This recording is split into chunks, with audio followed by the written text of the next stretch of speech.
Hello everyone. Now we study of high order thinking questions means advanced based on general physics. Let's see. Two forces F1 and F2 are acting on a body.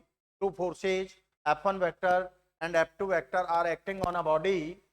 One force has magnitude twice that of the other force.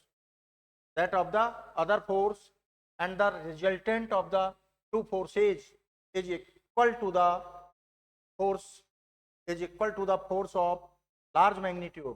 The angle between F1 and F2 is cos inverse 1 by n, the value of n. तो देखिए,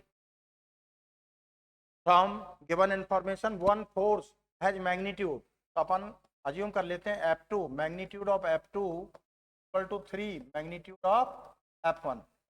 F2 is equal to 3 F1. That's clear. Resultant force फिर क्या कह रहा है आपका question? Result of the two forces equal to the force of large magnitude. तो resultant force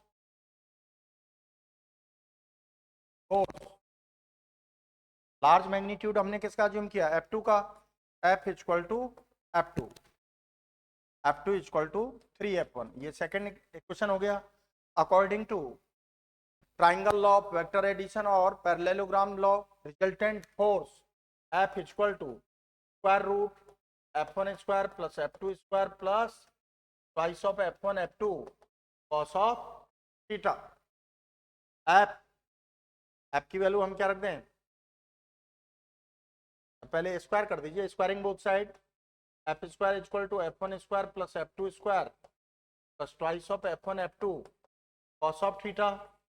देखिए F square F equal to 3F1, तो 9F1 स्क्वायर. F1 स्क्वायर को एज इट इज रहने दीजिए. F2 equal to 3F1, 9F1 square twice of F1 as it is.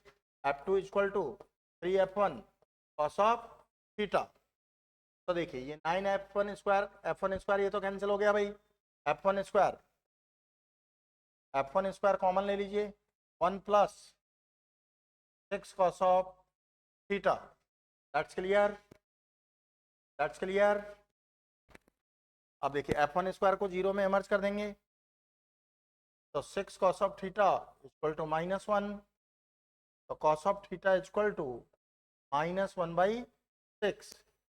अब यहाँ देखिए theta equal to cos inverse -1/6.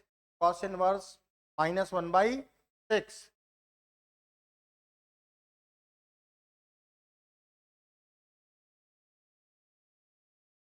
So n equal to -6, n equal to -6. So what is the value of mod n? Mod of -6 equal to 6. Mod of n is equal to 6. That's clear? Okay, thank you.